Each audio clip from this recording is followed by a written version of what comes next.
Existem algumas experiências que são necessárias para que alguém possa ensinar a Bíblia com verdade, para que possa ser um instrumento de Deus na edificação do seu povo e na anunciação do Evangelho de Cristo às pessoas. Primeiro, é necessário que seja nascido de novo, que tenha tido um novo nascimento, que tenha passado da morte para a vida, que tenha sido regenerado pelo poder do Espírito Santo. Senão ele não pode ensinar a Bíblia. Segundo, ele deve ter tido a experiência de santificação, de abandono do pecado, de arrependimento de atos errados e de uma vida no caminho de Deus. E ele também deve estar familiarizado com a plenitude do Espírito Santo, ser cheio do Espírito Santo para poder ensinar a palavra de Deus. E por último, eu mencionaria também que ele deve ter tido já a experiência de ser ensinado pela palavra de Deus através do ministério de outras pessoas. Então essas experiências pessoais, eu diria, elas são indispensáveis para que alguém possa ensinar a palavra de Deus, porque elas me capacitam a entender a Bíblia melhor, elas me capacitam a transmitir a palavra de Deus. Entretanto, elas não são a base da minha pregação, elas não são o conteúdo do meu ensino.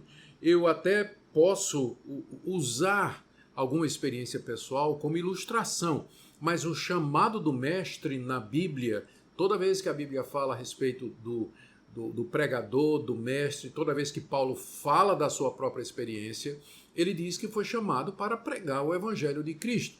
Tanto é que na segunda carta aos Coríntios, capítulo 4, verso 5, ele diz: nós não pregamos a nós mesmos, mas a Cristo como Senhor. E ele também diz, na segunda aos Coríntios, capítulo 12, que ele não conta muitas experiências, porque ele não quer que os coríntios fiquem pensando que ele é mais do que na verdade é. Ele estava se referindo ao fato de que ele teve uma experiência de ir até o terceiro céu e que tinha acontecido há mais de 10 anos antes, e ele nunca tinha contado para ninguém. E por que ele não tinha contado? Porque ele não queria chamar atenção para ele mesmo. Ele não queria que as pessoas olhassem para ele como se ele fosse uma figura extraordinária. Paulo sempre queria que Jesus Cristo fosse o foco da sua pregação e do seu ministério. Por isso que ele só recorria a narrar as suas experiências quando isso era indispensável para o argumento dele, ou reforçaria o argumento dele. Ele diz até que ele fazia isso de maneira constrangida. Está lá em 2 aos Coríntios, capítulo 12, você pode ver então depois.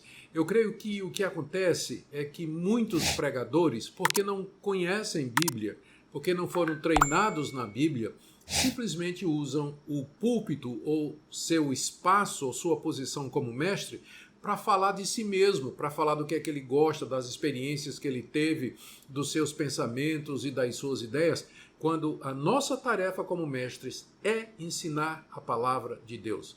Experiências raramente e somente quando nos ajudam a tornar o ensino bíblico mais claro, ok?